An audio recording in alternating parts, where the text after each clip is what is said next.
오늘 제7강의 정신기도 5번째, 관상기도로서는 3번째 강의가 되겠습니다.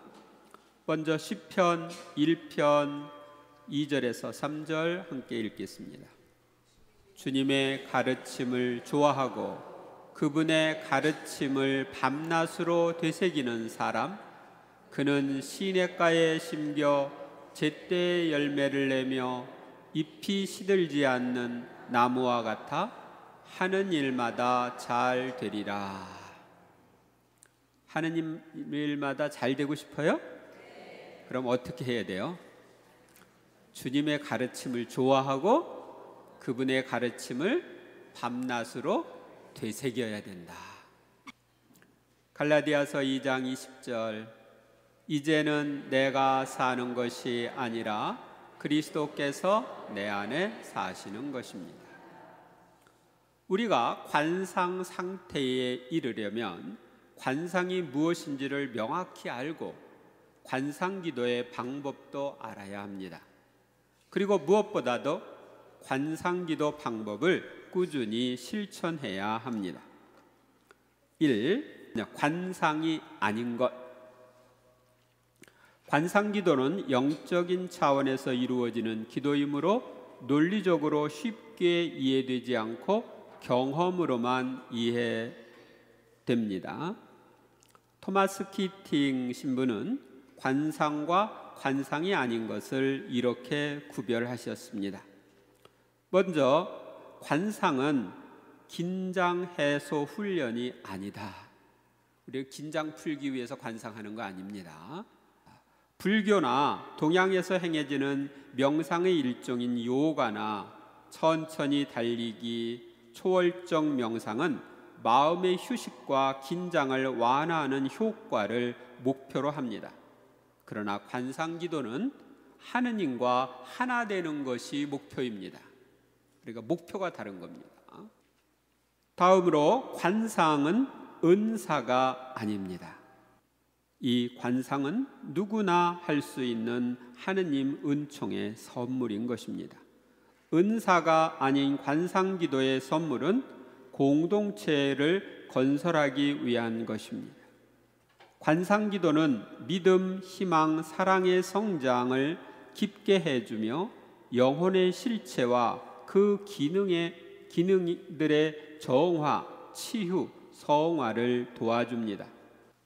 관상기도는 하느님과의 관계를 순수한 믿음의 수준에까지 이르도록 해주는 방법입니다. 그러니까 성령의 은사는 어떤 특별한 사람이 그 은사를 받지요.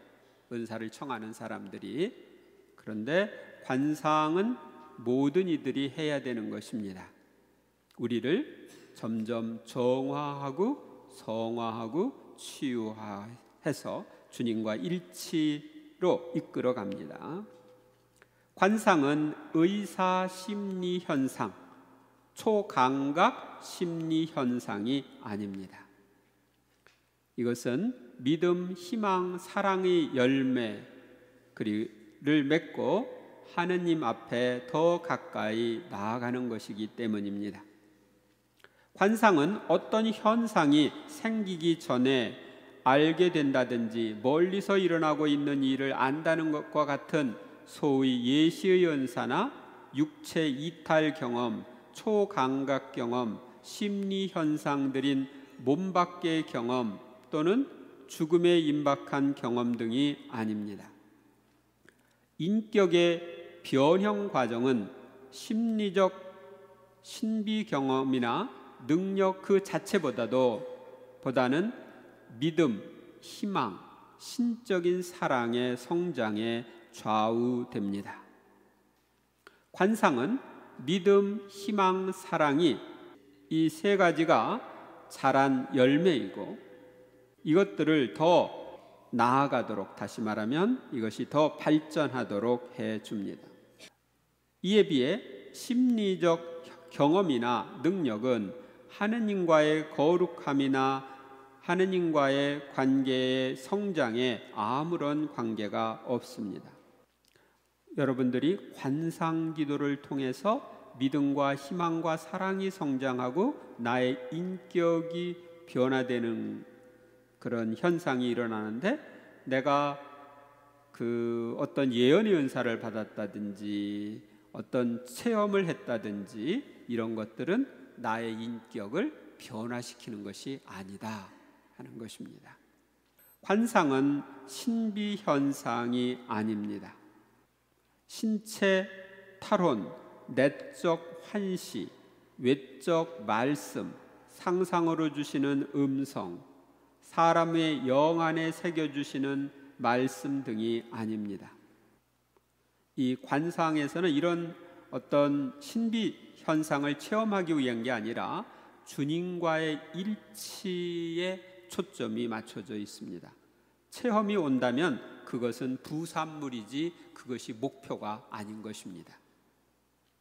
순수한 믿음만이 하느님과 일치를 이루는 가장 좋은 지름길입니다.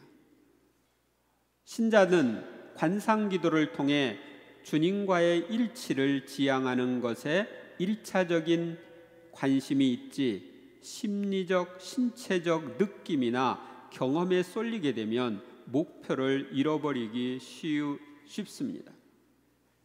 그래서 이런 점들을 기억해야 합니다. 그러니까 이 관상기도의 목표는 무슨 체험을 하는 것이 아니라 주님과 일치하는 것이 목표예요.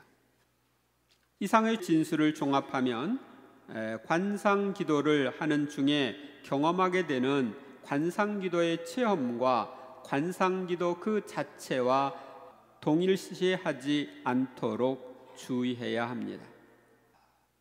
관상기도의 정수는 관상기도를 하면서 무슨 체험적 경험을 하느냐가 아니라 주님이 내 안에 내재하신다는 것을 순수한 믿음으로 믿고 순종하는 데 있습니다. 관상기도 중의 체험은 하나의 부산물과 같은 것이지 관상기도의 본질과는 거리가 있음을 유의해야 합니다. 인간의 체험이나 인식 능력으로 영혼에게 다가오는 빛을 평가하는 것이 어렵습니다.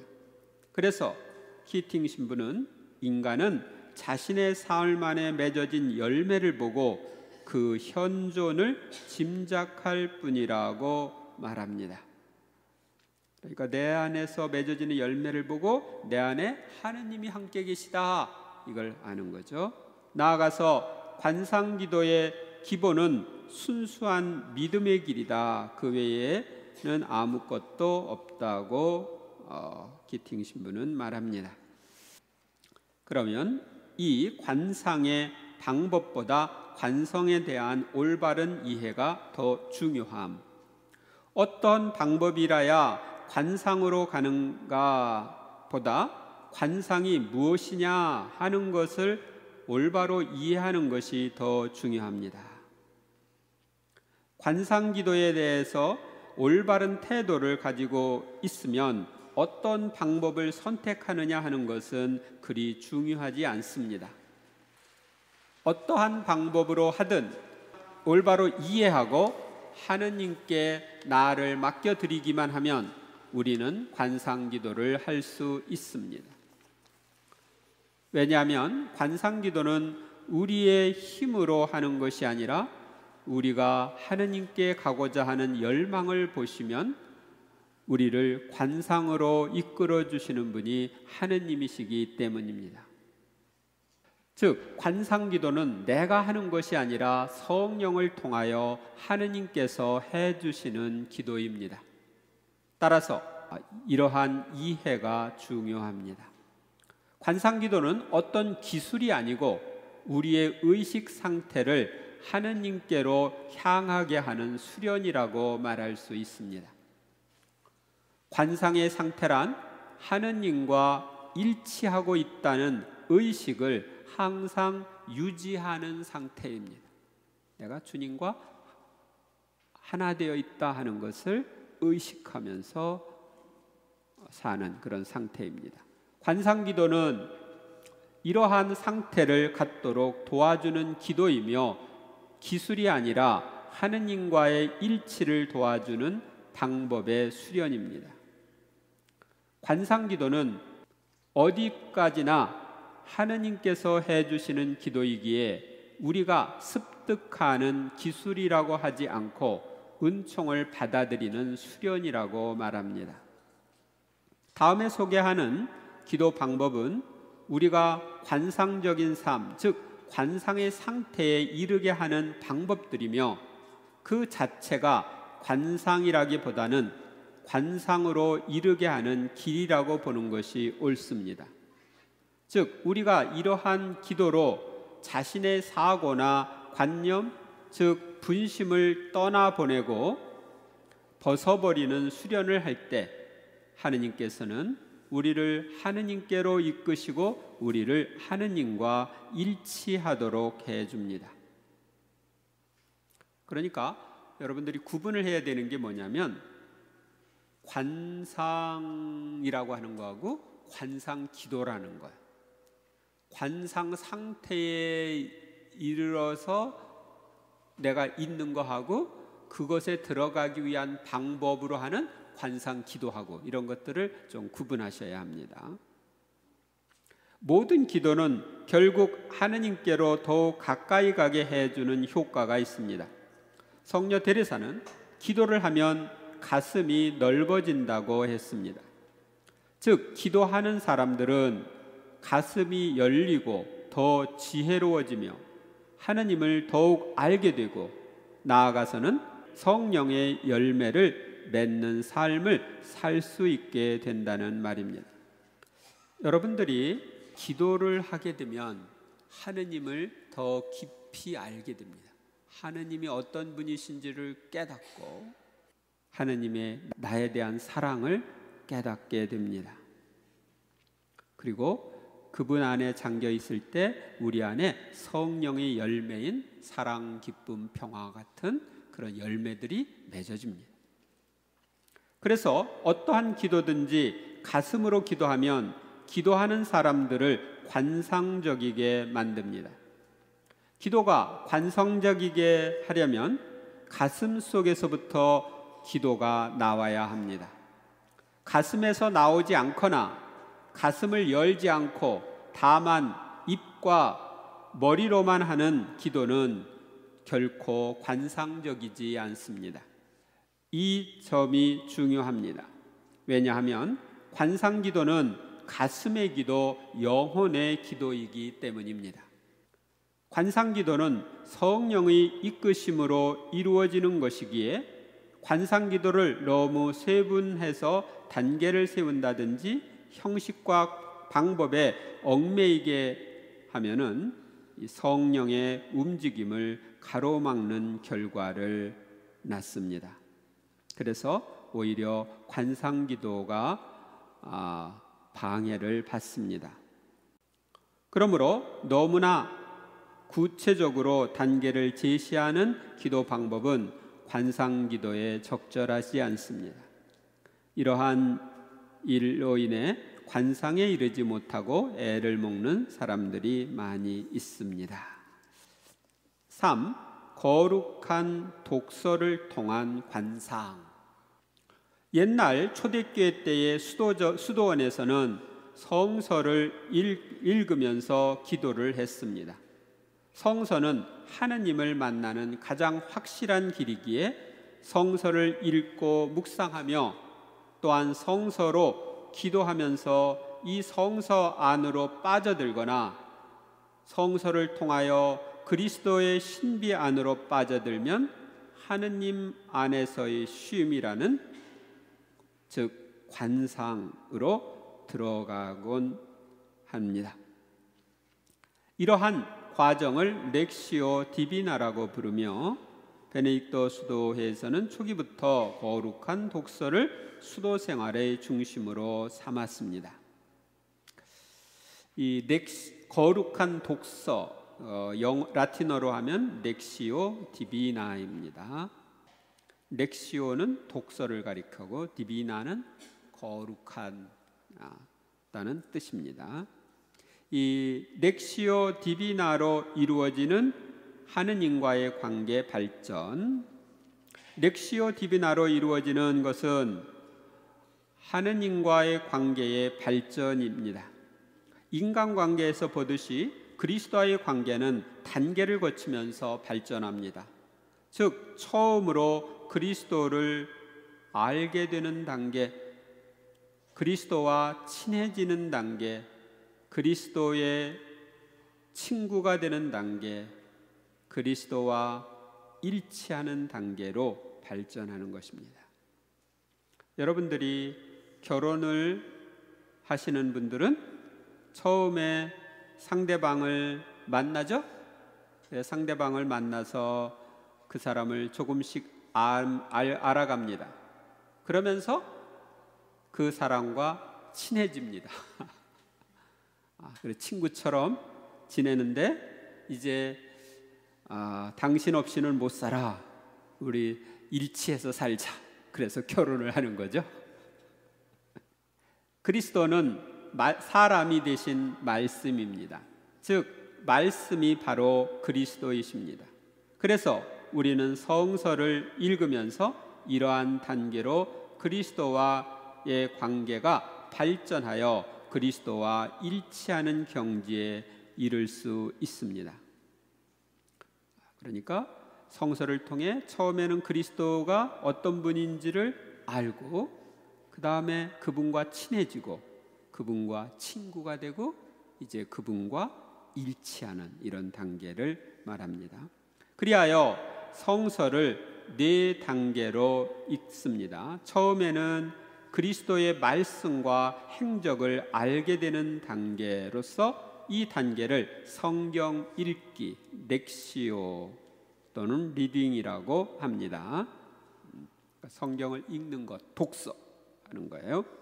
다음 단계는 그리스도를 좀 더 깊이 이해하며 친해지는 단계로서 이때는 성서 읽기를 묵상이라고 합니다. 그러니까 읽은 내용을 묵상하면서 그분을 더 깊이 이해하고 말씀을 더 깊이 이해하고 그분과 친해지는 단계죠. 그리고 이렇게 하여 그리스도의 가르침을 깨닫고 그리스도와의 관계가 더욱 발전하면 정감적 기도 혹은 자발적 기도가 이제 나옵니다. 그러니까 내 정이 담긴 기도, 그리고 그래요 하면서 주님께 대한 어떤 그 사랑의 고백 같은 걸 할 수도 있어요.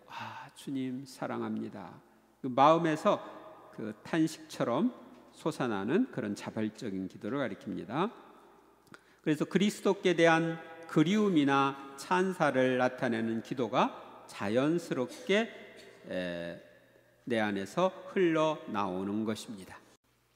그런데 이 단계는 우리가 그리스도와 친구의 관계로 들어가는 단계이며 이제는 그리스도를 친구를 아는 것처럼 알게 됩니다. 그리스도를 제자들이 친구처럼 깊이 알게 되었을 때에 그리스도께서 제자들을 친구라고 부르겠다고 하신 것은 이 단계를 말합니다. 이처럼 자발적 기도 후에 우리는 말씀이신 그리스도 안으로 잠기게 되며 하느님 안에 쉬는 체험을 하게 되는데 이와 같이 하느님과 일치를 이루는 단계를 관상이라고 부릅니다. 주님에 대한 그 정감이 일어나는데 이제 그분이 너무 좋아서 그분 안에서 쉬는 단계, 이것이 이제 관상의 단계로 들어가는 것입니다. 수도원적 렉시오 디비나와 학구적 렉시오 디비나. 렉시오 디비나는 수도원에서 사용하던 개인적인 수련 방법입니다. 이 방법의 특징은 성서를 읽다가 마음에 와닿는 구절이나 단어가 있으면 이것을 가슴에 품고 하루를 살면서 이 구절이나 단어를 가슴 속에서 계속 반복하면서 음미하고 반추하는 것입니다. 반추라는 건 뭐냐면 되새기는 거예요. 되새김. 그 말씀을 그날 하루 가슴속에 품고 살면서 바로 예수님을 가슴에 품고 사는, 그 말씀을 가슴속에 품고 살면 예수님을 가슴에 품고 사는 삶이 되기 때문에 결국 관상적인 삶이 되는 것입니다. 그러니까 예수님은 말씀이신 분이기 때문에 그래요. 여러분들이 단모임 같은 거 할 때, 복음 나누기 할 때 마음에 와닿는 단어나 구절을 소리내어서 외치죠. 근데 그냥 그 소리내어서 외치는 걸로 끝나는 게 아니라 그 단어를 계속 삶 속에서 기억하면서 되뇌이고 음미하면서 그 정신대로 사는 거예요. 그렇게 하면 나중에 내가 관상적인 삶을 살 수 있는 것입니다. 그 반모임 할 때만 하는 게 아니고, 이 말씀은 나의 가슴 속에 살아있는 말씀이 되어 그 말씀과 자신이 동화되고 그 말씀 안에 쉬면 바로 관상이 되는 것입니다. 그리고 그 말씀이 가슴 속에 깊이 새겨지고 말씀과 일치를 이루어서 복음적인 삶을 살아갈 수 있게 됩니다. 이 복음적인 삶이 바로 관상적 삶입니다. 제가 이렇게 성경 말씀을 묵상하고 그걸 매일 기억하면서 그 정신에 따라서 생활을 하려고 해보니까 그 말씀 안에 현존하시는 주님을 느낄 수 있었어요. 그리고 그 말씀을 통해서 주시는 주님의 축복을 느낄 수 있었어요. 그리고 그 말씀이 살아 움직이면서 나를 변화시키는 그런 걸 느낄 수가 있었습니다. 그래서 이 말씀은 그냥 일반 다른 서적에 있는 말씀과 다릅니다. 성경 말씀은 바로 그 안에 하느님이 현존하십니다. 그리스도가 현존하셔요. 그래서 여러분이 그 말씀을 마음에 새기면서 그걸 품고 산다는 것은 예수님을 마음에 품고 사는 것이 됩니다. 그래서 예수님을 만나게 되는 거예요. 그리고 그 말씀이 내 안에서 이루어지니까 내 삶이 복음적인 삶이 되는 거예요. 주님의 현존을 의식하면서 늘 사는 삶의 상태, 이것이 바로 관상적인 삶입니다. 거룩한 독서의 수련에 익숙한 수도자들은 어떤 경우에 한 번의 독서로 네 순간을 동시에 거치기도 하며 순간들이 서로 뒤바뀌어 일어나기도 합니다. 이러한 렉시오 디비나를 수도원적 렉시오 디비나라고 부릅니다. 이러한 수도원적 렉시오 디비나는 오로지 성령의 인도에 따라 하는 것을 원칙으로 합니다. 또 관상에 이르게 하는 이 수련 방법을 우리가 성령의 이끄심에 따라서 하다 보면 자연히 관상에 이르게 됩니다. 성령께서 우리를 관상으로 인도하시기 때문입니다. 수도원적 렉시오 디비나에 비해 네 순간을 네 개의 단계로 나눈 학구적 렉시오 디비나가 있습니다. 이것은 12세기 이성의 시대에 접어들면서 모든 것을 구조화하는 흐름에 따라 칼투시안 수도회의 구이고 아빠스가 렉시오의 네 순간을 네 단계로 나누고 이 네 단계를 순서대로 거쳐서 하는 렉시오를 가르친 데서 시작되었습니다. 이것은 성령의 움직임에 따르기는 하지만 성서를 통하여 하느님의 뜻을 더 잘 이해하려는 공부의 성격을 띠고 있기에 학구적이라는 표현을 사용합니다. 그래서 이 전통에 따르면 성서 묵상에 더 무게를 두고 있으며 후대에 와서는 이 구이고의 방법이 더 광범위하게 사용되었습니다. 그래서 이 구이고의 방법, 12세기에 있었던 이 렉시오 디비나의 네 단계에 대해서 좀 살펴보도록 하겠습니다. 어떤 성경 대목을 읽을 때 마음에 와 닿는 구절이 있으면 마치 소가 여물을 되씹으면서 소화시키듯이 그것을 되냅니다. 그 성서 말씀을 계속 되뇌다 보면은 말씀이 마음속에 완전히 스며들게 되고 그 말씀을 통해 현존하시는 하느님께 자연스럽게 기도를 바칠 수 있게 됩니다. 이러한 기도가 깊어지면 하느님과 일치를 이루는 관상으로 발전합니다. 우리는 읽는다. 하느님의 눈 아래서 마음에 와 닿을 때까지, 그리고 하느님 사랑의 불길 속에 뛰어든다. 여러분이 마음에 와닿는 성성 구절이 있을 때까지 말씀을 읽고 감동하고 그리고 그분의 사랑의 불길 속에 뛰어드는 것, 이게 렉시오 디비나예요. 렉시오 디비나는 점진적인 4단계로 구성되는데 성경 말씀을 읽는 것, 독서, 또 이에 대한 묵상, 자발적인 기도, 그리고 사랑 안에서 하느님 현존에 대한 경험에 이르기까지, 이 경험은 관상을 가리킵니다. 거기까지 흘러갑니다. 그래서 그 단계에 대해서 좀 자세히 보도록 하겠습니다. 첫째로 첫 단계인 독서에서는 성경에 모든 관심을 집중하고 주의 깊게 하느님 말씀을 읽고 듣습니다. 그러니까 다른 소설책을 읽는 것과 달라요. 성서에 집중해야 됩니다.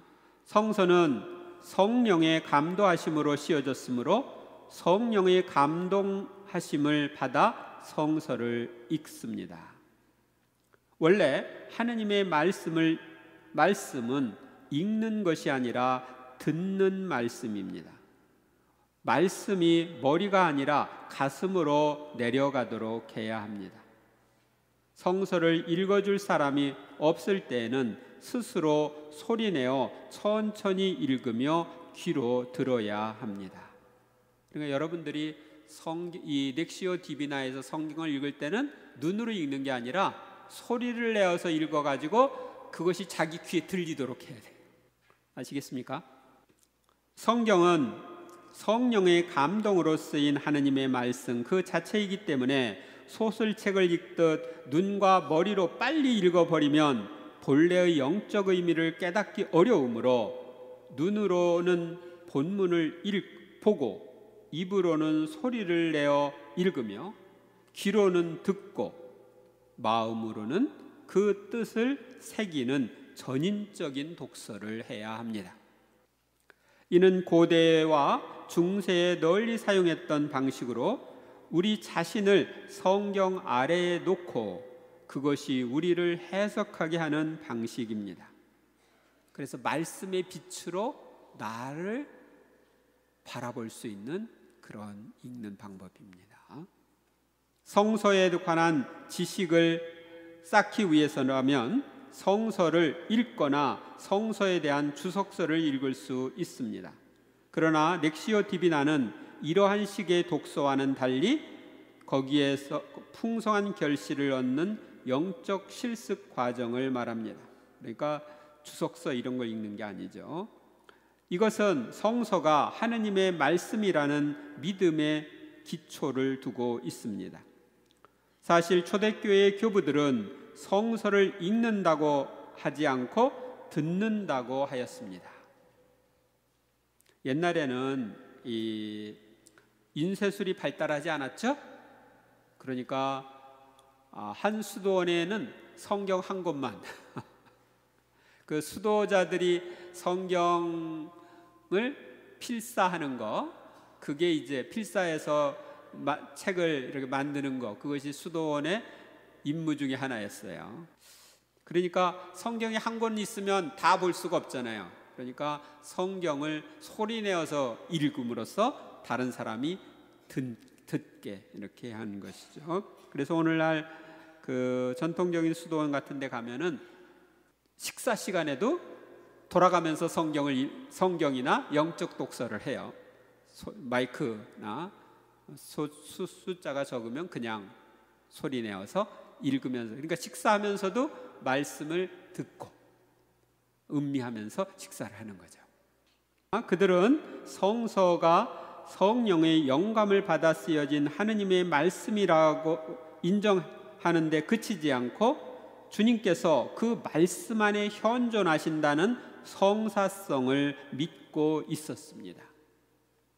성서를 이렇게 읽을 때 성서는 책에 기록된 글자의 차원을 넘어 하느님의 생생한 말씀, 더 나아가 그 말씀을 하느님 자체로 받아들이게 됩니다. 그래서 그 말씀 안에 현존하시는 하느님을 만나게 되는 것입니다. 그래서 독서를 여러분들이 전인적으로 해야 된다. 둘째로 묵상에 대해서 보겠습니다. 둘째로 묵상은 오늘날 주로 생각하는 추리나 상상이 아닌 단순하게 순수한 마음으로 지속해서 성경 말씀을 되뇌는 것입니다. 그러니까 말씀을 계속 되새기는 것, 그걸 가리키는 거예요. 중세 수도자들처럼 성경의 한 말씀을 온전히 자기 것이 되도록 끊임없이 되새기고 맛보아야 하는데, 이러한 되새김은 초대교회 이후 계속 이어져 오다 합리적이고 체계적인 묵상 방법들이 널리 퍼진 르네상스 시기부터 사라졌습니다. 성경을 읽고 들은 다음 그 내용을 머리와 가슴으로 깊이 묵상합니다. 몇 번 읽으면서 가슴에 와닿는 말씀이나 구절을 가지고 가슴에 품고 하루를 살면서 그 말씀을 되씹고 음미하며 반복합니다. 말씀은 지금 현재 하느님께서 나에게 직접 하시는 말씀으로 받아들여야 합니다. 그러니까 이 묵상을 하는 것은 꼭 이 성경을 읽는 그 시간에 묵상을 하는 것 아니고, 그 중에 마음에 와닿는 말씀을 생활 속에서 계속 음미하면서 사는 거예요. 중얼중얼, 예를 들면은 오늘 여러분들이 나는 포도나무요 나의 아버지는 농부이시다 하는 그 성경 말씀을 들었는데 감동이 탁 온 게 나는 포도나무요 하는 말씀이 마음에 와 닿았다. 그러면 나는 참 포도나무요 하는 말씀을 하루 종일 되새기면서 사는 것입니다. 예수님이 포도나무라는 것. 또는 나는 포도나무요 너희는 가지다 그랬으면은 가지다 하는 게 마음에 탁 와닿다 그러면 가지다 하면서 되뇌이면서 내가 포도나무에 붙어 있어야 하는 가지라는 걸 의식하면서 사는 거죠. 나의 아버지는 농부이시다 이런 게 마음에 와닿다면은 그것을 되새기면서 하느님이 농부이시구나 하는 것을 묵상하면서 사는 것입니다. 포도나무 딱 이런 마음이 마음에 와닿다면 포도나무 하면서 그 묵상하면서 사시면 됩니다. 오늘 성경에 무엇이든지 청하여라 하는 것이 마음에 와닿다면은 무엇이든지 청하여라 하는 것을 마음에 새기고 그것을 입속으로 계속 되뇌이면서 사는 것입니다. 그래서 그 말씀이 내 삶 안에 이루어지도록 하는 것입니다. 셋째로 이제 기도가 나옵니다. 셋째로는 기도인데 이 셋째로 기도는 머리와 가슴에 와 닿는 말씀에 반응하여 우리 자신의 노력 대신 하느님께서 활동하시는 길을 준비하면서 우리 마음을 끊임없이 그분께 열고 성령의 처분에 우리를 맡기는 적극적인 노력입니다. 기도는 독서와 묵상을 통해 갈망하는 것을 직접 느끼는 경지에서 자신의 힘으로는 도저히 이를 도달할 수 없음을 알고 하느님의 초월적인 도움을 구하는 일입니다. 그러기 위해서는 가나안 여인의 믿음처럼 자신을 더욱 철저히 비워야만 합니다. 예를 들면 오늘 여러분들이 성경을 읽을 때 무엇이든지 청하여라, 너희에게 그대로 이루어질 것이다. 너희가 많은 열매를 맺고 내 제자가 되면 그것으로 내 아버지께서 영광스럽게 되실 것이다. 이 말씀 중에 많은 열매를 맺고 많은 열매, 이런 단어가 마음에 와닿다고 합시다. 그런데 열매는 내가 맺을 수 있는 게 아니라 주님이 맺어주시는 거죠. 그러니까 제 스스로는 열매를 맺지 못합니다. 주님이 많은 열매를 맺게 해주십시오 하고 내가 기도할 수 있습니다. 그리고 어떤 경우는 그분이 그동안의 삶 속에서 맺어주신 열매를 의식하면서 감사 찬미를 드릴 수 있습니다. 주님 감사합니다 하고 이렇게 기도할 수 있는 것이죠. 넷째로, 네 번째 단계는 관상이죠. 관상은 묵상과 기도를 거쳐 직접 하느님을 경험하는 단계입니다. 관상은 하느님과 함께 가만히 있으면서 하느님 안에서 쉬는 것입니다. 말씀을 통해 당신에게 말씀하시는 그분과 함께 있는 것이 바로 관상기도입니다. 이 단계에서는 간절한 기도를 올리는 사람들의 갈증 못지않게 하느님도 애타게 다가오십니다. 앞의 세 단계와 달리 인간이 할 수 있거나 해야 하는 역할이 이 관상기도에서, 이 관상의 상태에서는 없습니다. 전적으로 하느님께서 오시고 일하시는 것이 중심이 되는 순간입니다. 이 단계에서는 펌프를 통해 물이 저절로 흘러내리는 것처럼 수동적으로 하느님을 체험하게 되고 하느님의 은총이 우리에게 쏟아져 내려 하느님과 우리가 일치하게 됩니다. 관상과 관상기도는 넥시오 디비나의 네 단계로 이루어지는 구조를 통해 더욱 명확하게 이해할 수 있습니다. 관상은 넥시오 디비나에서 자연스럽게 주어지는 하느님의 선물입니다. 넥시오 디비나에서 네 번째 단계가 주부적 관상의 단계입니다. 앞의 세 단계는 분명히 능동적으로 내 편에서 합니다. 하지만 이 네 번째 단계 관상은 주님이 주시는 쉼, 고요, 그래서 그것을 그분이 주시는 걸 내가 받아들이는 수동성, 이런 것이 그 안에 나타납니다. 929 2세 아빠스는 관상은 정신이 하느님께로 들어 올려져 거기에 머무르는 단계로 이때 한없이 감미로운 환희를 맛봅니다 라고 묘사합니다. 이것은 주부적인 관상을 묘사하는 표현입니다. 그러나 여기서 주목할 것은 이 관상은 동시에 넥시오 디비나의 일부로서 기도에서의 일상적인 경험이라는 사실입니다. 그렇다면 관상기도는 이 네 단계 중에서 어디에 속하는가?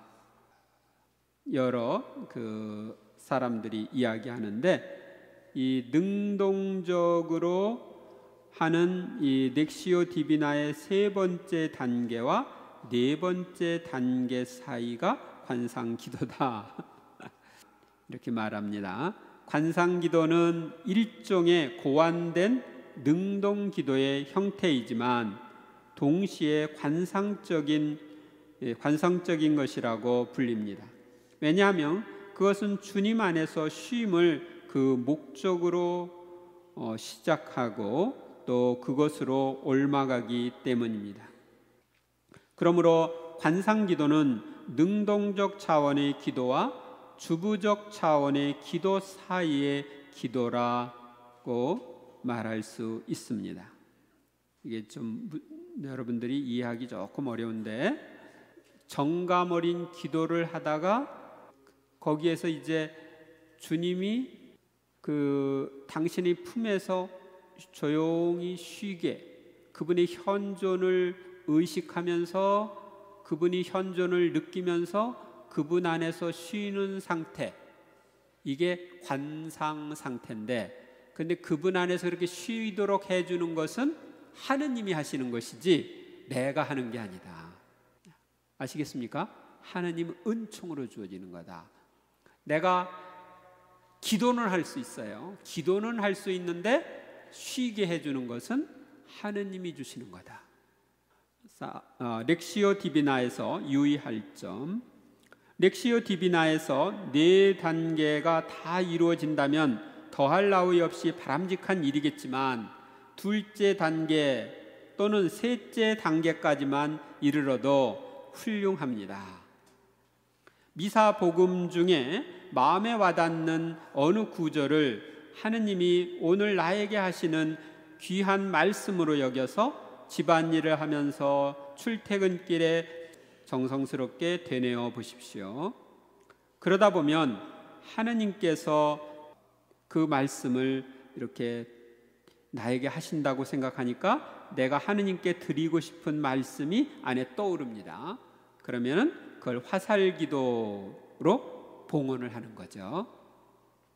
이처럼 렉시오 디비나는 어려운 이론이나 복잡한 방식에 얽매여 본질을 잃어가는 것이 아니라 간편한 방식으로 하느님의 말씀을 자신 안에 내면화하고 육화시키는 것입니다.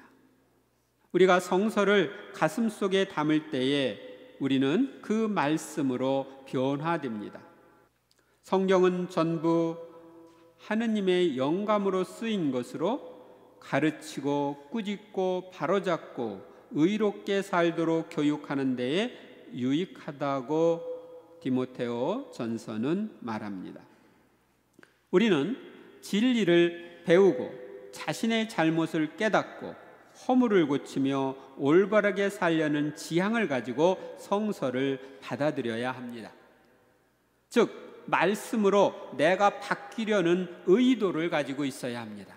그러니까 성경 많이 읽는 게 중요한 게 아니라 말씀으로 내 자신이 바뀌어야 되겠다, 이런 자세로 성경을 읽어야 하는 거예요. 만일 이러한 자세가 아니라면 렉시오는 한낱 장식에 불과합니다. 성서를 읽을 때는 그 말씀으로 그리스도를 만나고 말씀으로 살아서 그리스도를 닮는 그리스도의 제자가 되려는 태도를 가지고 읽어야 하는 것입니다.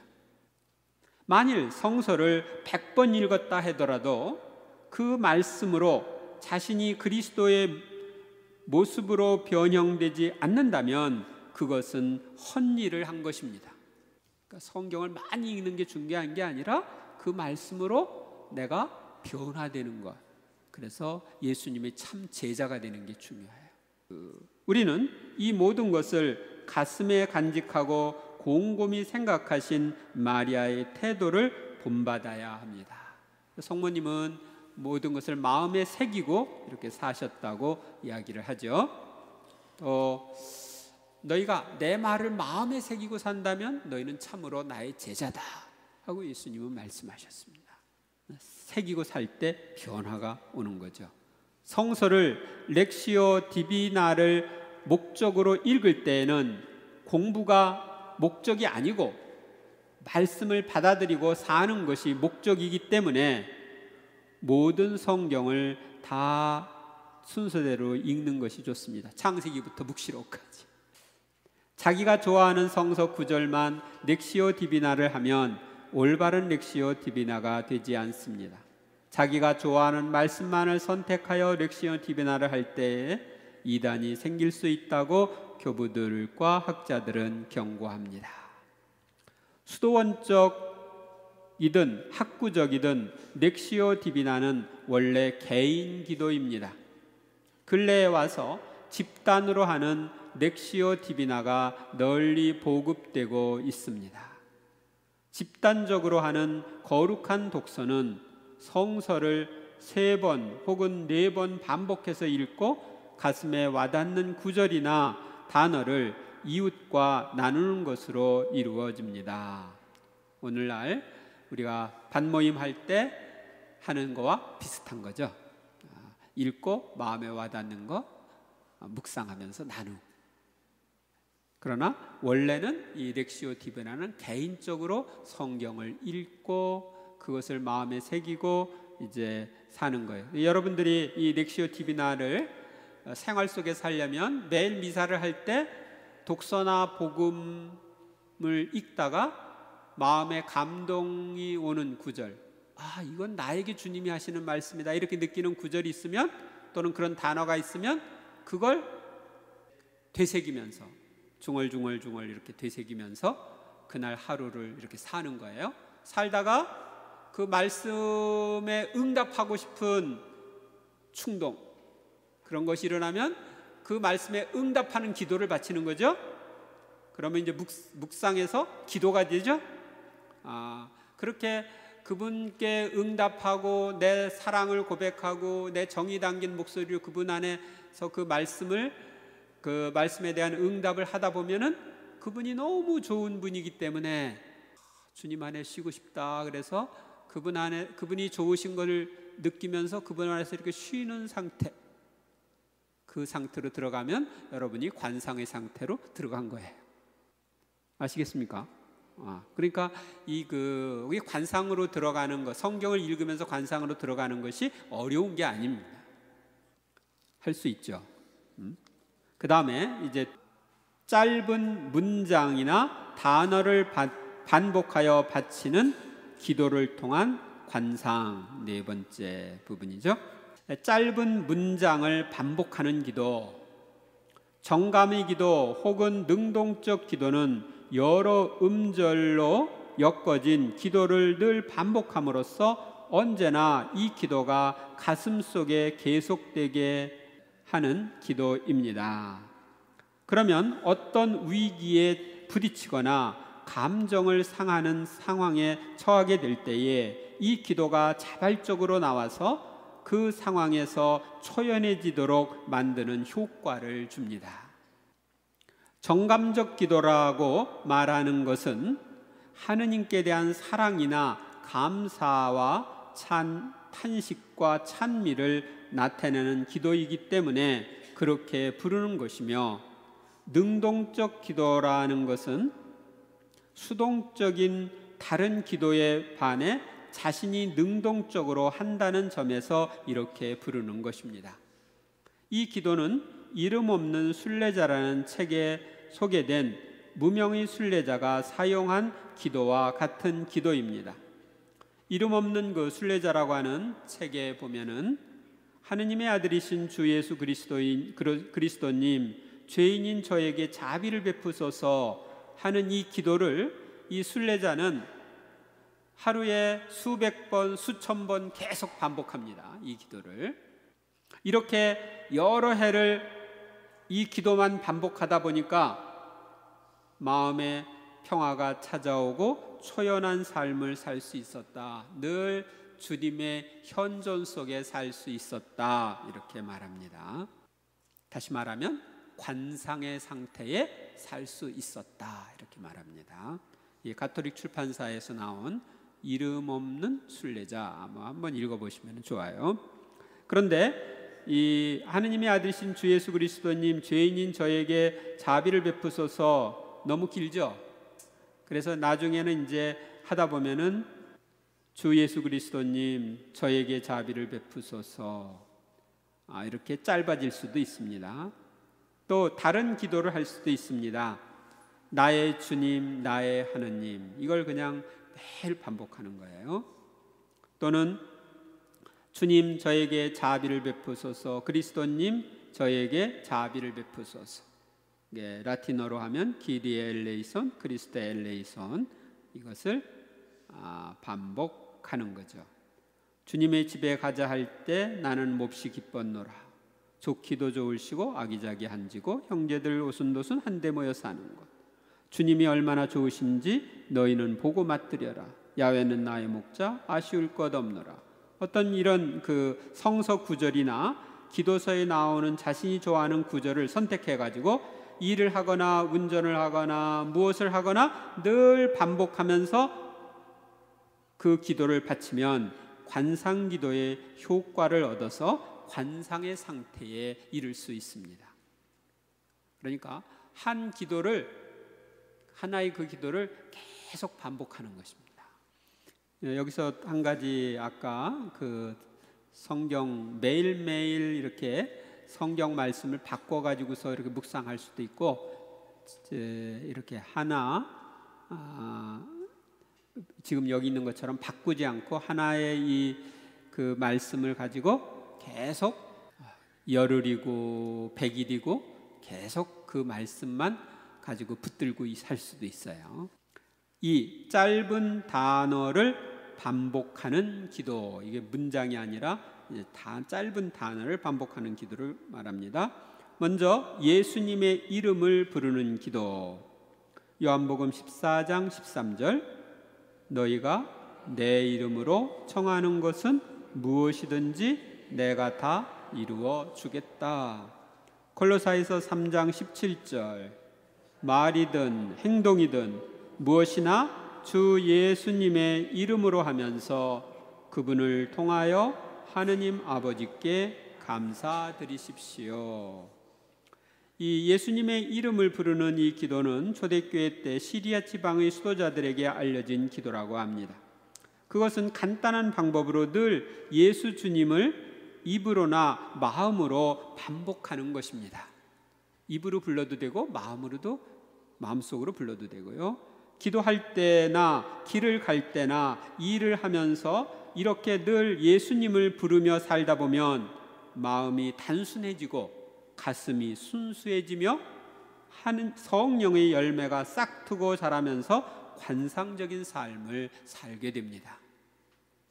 이 예수님의 이름에 대해서는 여러분들이 주님의 거룩한 이름에 의한 놀라운 은총, 그 책 보셨죠?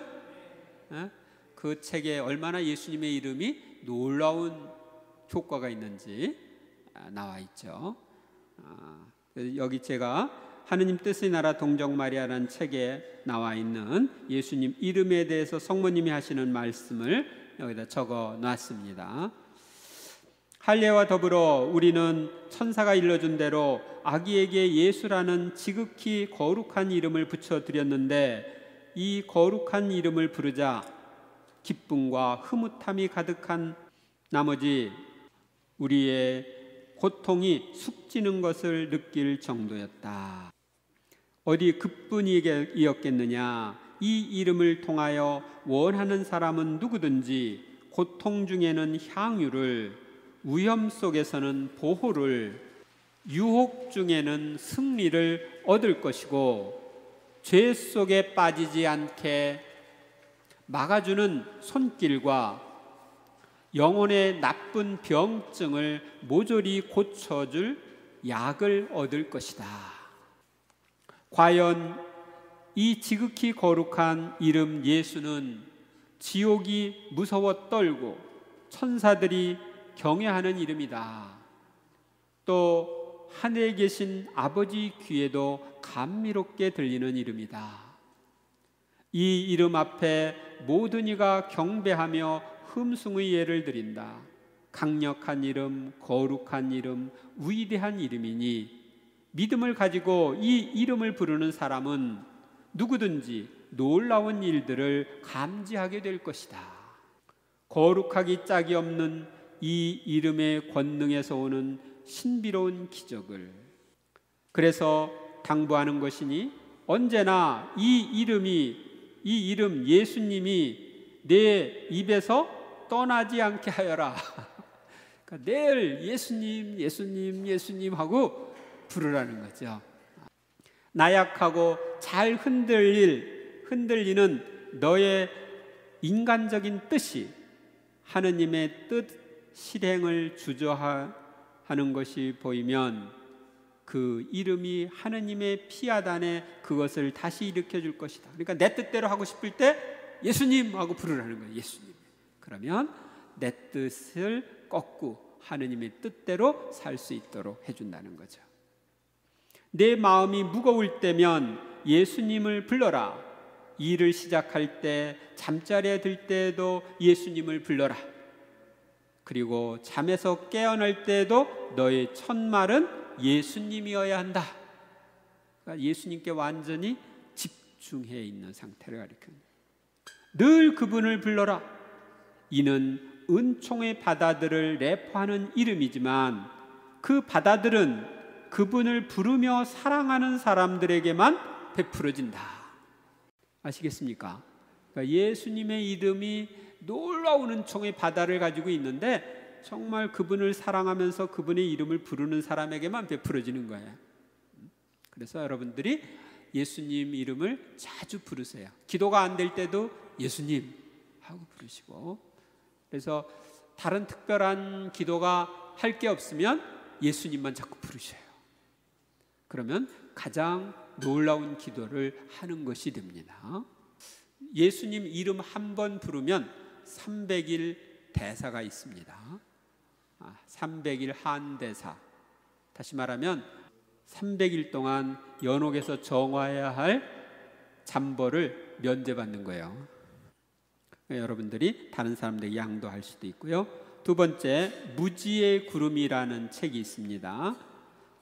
이 무지의 구름에서 기도하는 방법을 통해 우리도 관상에 이를 수 있습니다. 다음은 무지의 구름이라는 책에서 소개하는 관상에 이르는 방법에 관한 말씀입니다. 겸손한 사랑으로 당신의 마음을 하느님에게로 향하게 하십시오. 당신을 만드시고 구원해 주시고 당신을 이 자리까지 부르신 그분만을 생각하십시오. 당신과 모든 피조물 아래에 망각의 구름을 두어 바깥 세상을 잊도록 하십시오. 모든 것을 당신 발 아래 망각의 구름 속에 묻어두어야만 합니다. 당신은 망각의 구름 위에 견고히 서서 헌신적이고도 뜨거운 사랑으로 당신 위를 가리고 있는 암흑, 즉 무지의 구름을 뚫고 지나가도록 노력하십시오. 당신의 열정 어린 화살로 무지의 구름을 쏘십시오. 그 화살은 하느님을 향한 당신의 갈망을 한마디 언어로 축약해서 표현하면 좋습니다. 비교적 짧고 구체적인 단어로 하느님, 사랑, 주님, 전부 등등 어떤 간단한 단어를 가지고 반복하는 거예요. 14세기에 영국의 무명 작가가 쓴 무지의 구름에 소개된 방법들 중에 몇 가지를 위에 써놨어요. 이 저자는 가급적 아주 짧은 단어를 사용하여 자신의 하느님에 대한 사랑과 믿음을 탄식하는 마음으로 하느님께 올리라고 말합니다.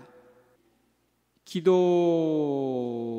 사용하는 이 단어는 한 음절이면 더욱 강력하게 하느님께 올릴 수 있습니다. 인간의 감각과 지력과 상상과 언어를 넘어선 무지의 구름을 뚫고 하느님을 이 단어를 반복함으로써 만날 수 있다고 그는 가르칩니다. 이 무지의 구름이라고 하는 책이 바오로 출판사에서 나와 있습니다. 한번 여러분들이 보시면 좋아요. 이 무지의 구름에서 사용하는 방법을 발전시켜서 체계화시킨 것이 향심기도라는 기도입니다. 요즘에 향심기도를 여기저기서 하죠. 그걸 몇 박 며칠 이렇게 가르치기도 하는데 그건 사실은 이 무지 구름에 나오는 것을 가지고서 하는 거예요. 그걸 좀 우리 입에 맞게 맞춰서 하는 겁니다. 이 향심기도에 대해서 보겠습니다.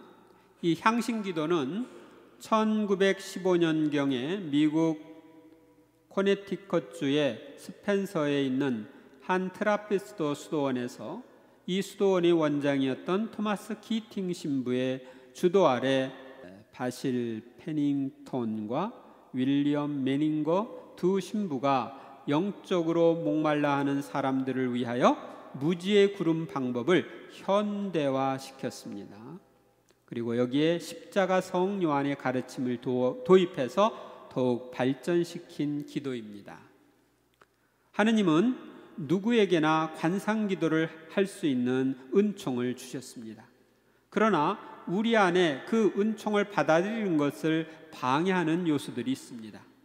향신기도는 이러한 관상의 선물을 받아들이는 데 장애가 되는 요소들을 제거하여 관상할 수 있도록 준비시켜주는 기도입니다.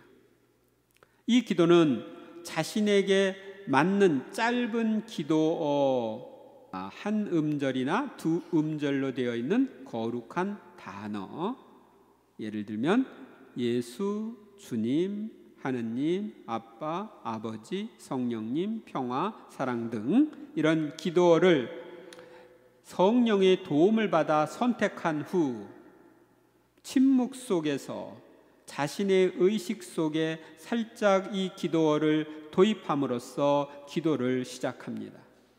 그리고 기도 중에 어떠한 영감이나 감각, 상상이나 생각, 감정 등 분심이 자신의 의식 속으로 들어오는 것을 알아차리면 이 기도를 즉시 아주 부드럽게 반복함으로써 그런 그 분심들을 물리치는 거예요.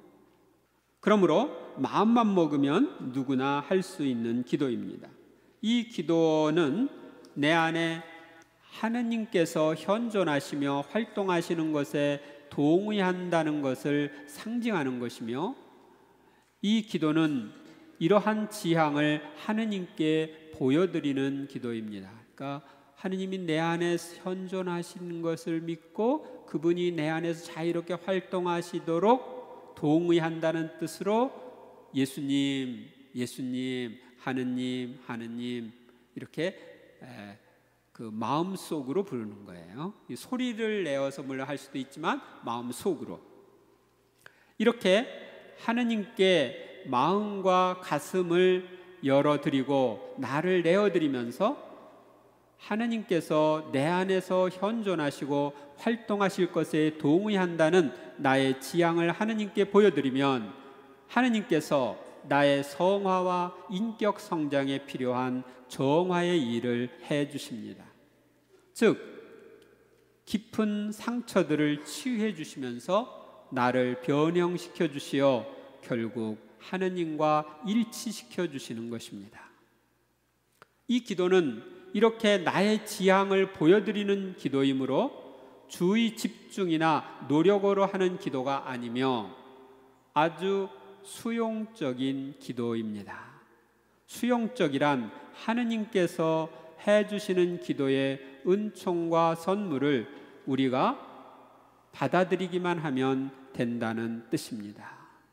향신기도는 그 자체가 기도이기도 하지만 관상으로 쉽게 이끌어주는 방법이기도 합니다. 따라서 향신기도는 관상기도를 시작하는 기도라고 이렇게 말할 수 있습니다. 토마스 키팅은 이 기도를 매일 20분씩 하루에 2번 바칠 것을 권고합니다. 이것은 마치 병든 사람이 병이 나을 때까지 매일 약을 복용하는 것과 같으며 또 하느님과 관계를 발전시키기 위하여 매일 하나님을 만나는 것과 같습니다. 또한 영적인 음식을 매일 먹는 것과 같습니다. 향심기도의 주도자 중에 한 분인 바실 페닝턴은 이렇게 매일 하는 향심기도를 하느님과 갖는 텐텐, 메디앤 카운트에서 하는 거죠. 이 텐텐이라는 메디앤 카운트에서 부부 사이에 매일 10분간 편지를 쓰고 또 10분간 편지 내용을 가지고 대화하는 이런 것과 비슷하다고 가르칩니다. 이처럼 하느님과 매일 대화와 데이트를 가져야 한다는 것입니다. 이렇게 매일 기도를 하면 언젠가는 하느님과 일치하는 체험, 즉 그리스도께서 내 안에 사시는 체험을 하게 됩니다. 향신기도는 거룩한 독서에서 세 번째 단계인 정감의 기도에서 네 번째 단계인 관상으로 넘어가는 것을 도와주는 기도라고 할 수 있습니다. 관상을 하기 위하여 누구나 이 거룩한 독서를 꼭 해야 하는 것은 아니며 이처럼 반드시 세 단계를 거친 다음에 관상의 단계로 들어가는 것만은 아닙니다.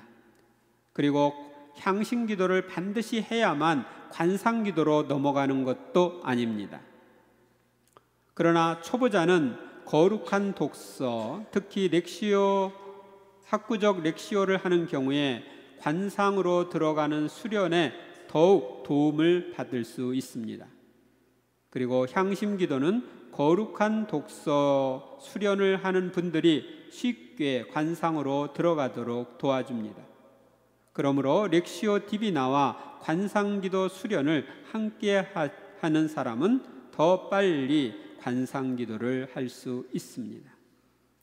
그러니까 이 렉시오 디비나에서는 말씀을 읽고 묵상하다가 마음에 와 닿는 그 단어를 가지고 되새기고 거기에서 응답하는 기도를 바치고 응답하는 그 정이 담긴 그 정감의 기도를 바치고 그러면서 이렇게 관상으로 들어가는 그런 것이라면은 이 향신기도에서는 자기가 선택한 어떤 단어를 마음속으로 반복하면서 그분이 내 안에서 역사해 주시기를, 일해 주시기를 청하면서 그걸 반복하고 그러다 보면은 분심잡념이 들고 분심잡념이 들면 그걸 다시 분심잡념을 물리치기 위해서 그 단어를 반복하고 그러면서 이제 관상 상태로 들어가는 것을 가리키는 것입니다. 그러니까 두 개가 다 서로 연결되는데 하나는 자기가 이미 선택한 단어를 반복하는 것이고 다른 하나는 성경을 읽으면서 그때그때 선택한 부분들을 가지고 하는 것입니다. 그리고 아까 예수님 이름을 부르는 건 그냥 예수님 이름, 또 아까 그 긴 조금 짧은 문장, 그러니까 짧은 문장으로 하는 그것도 하나의 선택된 걸 자기가 이미 선택한 걸 가지고 계속 반복하는 그런 것입니다. 5. 묵주기도와 신령한 언어로 하는 기도를 통한 관상. 1. 묵주기도를 통한 관상. 이 관상 방법이 여러 가지가 있어요. 그래서 제가 방법을 다 여러분들에게 알려주는 겁니다.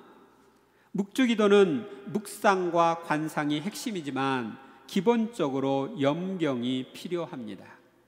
묵주기도에서 묵상은 그 묵상 주제와 우리의 삶을 연관지어 깊이 성찰하는 것입니다. 묵주기도에서 관상은 그 묵상 주제의 장면을 있는 그대로 바라보는 이냐시오식 관상, 제가 오감 묵상이라고 했던 그 장면, 그러니까 우리가 신비 묵상을 할 때 그 신비 장면을 머릿속 상상을 통해서 이렇게 바라보는 것, 이것을 이냐시오적 관상이라고 합니다. 이냐시오식 관상과 묵상을 하다가 그 신비 안에 잠기어 쉬는 전통적 관상이 있습니다. 그러니까 여러분들이 묵주의 기도를 하다가 그냥 묵주의 기도 지금은 다다다다 빨리 끝내자 이런 식으로 하는데 그게 아니라 묵주의 기도하다가 감동이 오면은 그냥 그 안에 머물러서 쉬는 거예요. 그것이 이제 전통적 관상으로 가는 거예요. 묵주기도는 염경기도의 일종이므로 언제 어디서나 기도문을 외울 수 있어야 합니다. 그래야만 묵상과 관상에 방해가 되지 않습니다. 복자 교황 요한 바오로 2세는 동정 마리아의 묵주기도 교서 12항 관상기도인 묵주기도에서 이렇게 가르치십니다. 바로 성모님의 체험에서 시작된 묵주기도는 더없이 훌륭한 관상기도입니다. 이러한 관상의 차원이 없으면 묵주기도는 그 의미를 잃어버립니다. 교황 바오로 6세께서는 이를 분명하게 지적하셨습니다. 관상이 없는 묵주기도는 육신과 갈라져 기도문만을 반복하는 위험을 초래하게 됩니다. 그리하여 너희는 기도할 때에 다른 민족 사람들처럼 빈말을 되풀이하지 마라. 그들은 말을 많이 해야만 들어주시는 줄로 생각한다고 하신 예수님의 권고를 거스르게 될 것입니다. 그러니까 관상이 없이 그냥 중얼중얼 반복하면 그것은 위험하다 이거죠. 빈말만 되풀이하는 게 된다. 묵주기도는 본질상 고유한 운율과 생각을 할 수 있는 한 느릿한 속도로 바쳐야 합니다. 그래야만 기도하는 사람이 주님께 가장 가까이 계셨던 성모님의 마음과 눈길로 주님 생애의 신비를 더 쉽게 묵상할 수 있고, 그럼으로써 그 신비에 헤아릴 길 없는 묵주 기도가 드러나게 됩니다. 원래 이 묵주의 기도는 성모님이 하신 거예요. 성모님은 그 예수님의 전생애를 묵상하셨죠? 우리가 예수님의 전생애를 묵상하면서 하는 기도는 바로 성모님이 했던 것을 담는 거예요. 성모님이 성모송을 하지는 않으셨지만 이 묵상을 한다고 하는 것, 예수님이 전생애를 묵상하시면서 사셨던 성모님의 삶을 본받는 것, 이게 여러분들이 묵주의 기도입니다. 묵주 기도가 참으로 그리스도 중심의 관상 기도라는 그 고유한 본질을 잘 드러내주는 몇몇 측면들을 밝히자면 교황 바오로 6세의 이 드높은 생각을 잠시 새겨보아야 할 것입니다. 교황 요한 바오로 2세 성하께서는 묵주기도가 자신이 가장 좋아하는 기도이며 이 기도는 그 단순성과 심오함에서 놀라운 것이라고 말씀하십니다. 성 루이 마리드 몽포르께서는 매일 묵주기도를 바치는 이는 결코 길을 잃어버리지 않는다고 하셨습니다. 이런 놀라운 보화가 단순한 염경기도로 끝나지 않아야 합니다. 묵주기도가 따분한 것이 아니라 묵상하기에 항상 시간이 모자라는 기도입니다. 이 묵주기도에 깊이 들어가서 보면은 매일매일 묵상하는 게 새로워요. 그리고 묵상하려면 사실은 묵주기도 할 때 그 신비를 15분, 20분 묵주기도 할 때 다다다닥 대충 묵주기도를 하는데 그것 가지고는 그 신비를 다 깊이 묵상을 못합니다. 그래서 저는 전에 이렇게 기도를 해봤습니다. 묵주의 기도 환의 신비 1단, 그러면 환의 신비 1단의 그 내용을 묵상하기 위해서 묵주를 한 바퀴 도는 거예요. 그러니까 성모송 50번을 하면서 그 환의 신비 1단을 묵상하는 겁니다. 그러니까 이 신비 안에 깊이 잠기는 거, 그것을 위해서 지금 성모송 10번 하는 동안에 그 신비를 다 묵상한다? 그거 불가능합니다. 너무너무 심오하기 때문에 그래요.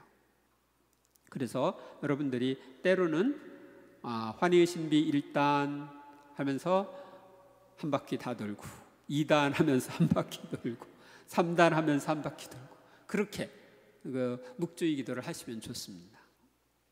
교황 바오로 6세께서는 묵주의 기도를 복음적 기도라 부르고, 묵주 기도의 핵심은 관상이라고 강조하면서 관상 없는 묵주 기도는 혼이 빠진 몸이며, 그렇게 되면 묵주를 손가락 끝으로 넘기는 것은 형식적인 것을 다만 기계적으로 반복하는 헛소리가 될 위험이 있다고 말씀하셨습니다. 그러니까 여러분이 혼이 빠진 몸, 이 관상이 없이 하면은 그렇다. 근데 우리는 묵주의 기도를 그냥 해치우듯이 이렇게 하고 있어요. 안 하면 찜찜하니까.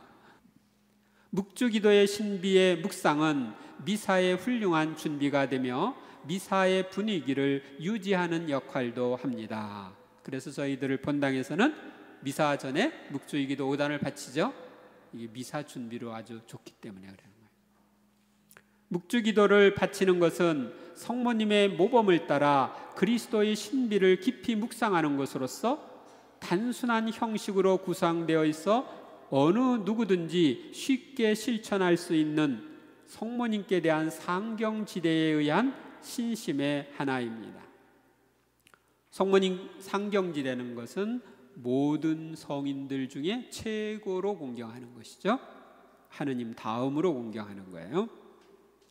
성모님께서도 세계 곳곳에 발현하실 때마다 인류의 구원과 회개를 위해 묵주기도를 열심히 바칠 것을 권고하셨습니다. 우리가 묵주기도를 하면서 관상의 상태에 이르렀다는 표시는 무엇이겠습니까? 그것은 우리가 묵상의 상태에 머물러 묵주기도를 하면은 시간이 안 가는 것 같고 때로는 지루함을 느끼지만, 묵주기도를 하면서 관상의 상태에 이르면 묵주기도 시간이 금방 지나가는 것처럼 느낀다는 것입니다. 그래서 내가 묵주기도를 하는데 시간이 너무 빨리빨리 지나간다 이러면 지금 묵주기도 하면서 관상의 상태에 이른 거고요. 기도를 하는데 시간이 이렇게 안 가, 그런 사람들은 지금 아직 그 관상의 상태에 이르지 않은 것입니다. 두 번째로 신령한 언어로 하는 영의 기도, 심령 기도에 대해서 보겠습니다. 성경에는 신령한 언어로 하는 기도가 많이 나옵니다. 이 기도는 오순절 성령 강림 때 나타났고 초대교회 때에는 대부분의 사람들이 신령한 언어로 기도하였습니다. 바오로 사도는 고린토전서 14장에서 신령한 언어에 대해서 이렇게 가르치십니다. 신령한 언어로 말하는 이는 하는 사람들이 아니라 하느님께 말씀드립니다. 그러니까 하느님께 말씀드리기 때문에 기도가 되는 거예요. 나는 여러분이 모두 신령한 언어로 말할 수 있기를 바랍니다. 내가 신령한 언어로 기도하면 나의 영은 하지만 나의 이성은 아무런 수확이 없습니다. 그러면 어떻게 해야 하겠습니까? 나는 영으로 기도하면서도 이성으로도 기도하겠습니다. 나는 영으로 찬양하면서 이성으로도 찬양하겠습니다. 그러니까 영으로 하는 기도, 다시 말하면 내 영혼으로 하는 기도, 이것이 신령한 언어로 하는 심령 기도다. 그래서 우리는 한국 사람인데 한국어로 하는 이성 기도와 함께 영으로 하는 신령한 언어로 하는 이 기도를 하는 것이 정상입니다. 또 이 영으로 찬미하는 것도 정상적인 겁니다. 그리고리안 대학의 영성신학 교수인 로버트 페리시 신부는 심령 기도에 대하여 이렇게 말합니다. 심령 기도는 개념적인 기도가 아니다. 심령 기도나 심령 노래는 어떤 개념이나 생각을 안 하면서 주님께 집중하는 기도이다. 우리가 성체 앞에서 관상 기도를 할 때 아무 개념 없이 예수님을 바라보듯이 심령 기도나 심령 노래를 할 때도 아주 구체적인 개념이나 생각이 없이 바라보는 것이다. 따라서 심령 기도는 관상 기도이며 심령 노래는 노래를 통한 관상 기도이다. 그래서 성체 조배하면서 여러분들이 심령 기도를 하셔도 좋습니다. 어제 제가 우리 본당 성체 조배실에서 같이 하자고 하고서 이렇게 했는데, 이 심령 기도를 쭉 하면은 기도에 깊이 잠기는데 도움이 됩니다. 강력한 성령의 은사를 받은 데그란데스 신부는 이렇게 말합니다. 관상 기도는 지성을 요구하지 않는다. 그러니까 머리를 쓰는 게 아니라는 거죠. 그래서 나는 지성을 요구하지 않는 신령한 언어의 기도를 좋아한다. 이것은 하느님 안에 갇혀지려는 의지 작용이다. 신령한 언어에서는 하느님과 당신 사이에 놀라운 상호작용이 발생한다. 인간의 의지와 마음이 오직 예수 그리스도께로만 집중된다. 정신과 의지가 비록 방황하더라도 이것은 본질적으로 심리적 작용일 뿐이다. 신령한 언어로 기도하는 것은 의지의 작용이다. 성령께서 주시는 도움으로 하는 심령기도는 우리를 관상으로 인도하는 관상기도입니다. 심령기도를 오래 계속하면 분심 잡념이 사라지고 주님의 현존을 몸으로 느끼면서 이에 잠기는 관상 상태에 이를 수 있습니다. 오늘날 많은 이들이 성령 세미나를 통하여 심령기도의 은사를 받고도 이를 제대로 활용하지 못하여 관상 상태에 이르지 못하는 것을 보면 안타깝습니다. 심령기도는 가장 쉽게 주님의 현존을 체험하고 관상의 상태에 이를 수 있는 기도입니다.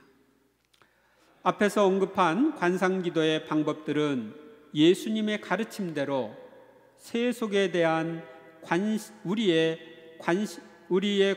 관심에서 떠나고, 다시 말하면 골방에 들어가는 것과 같아요.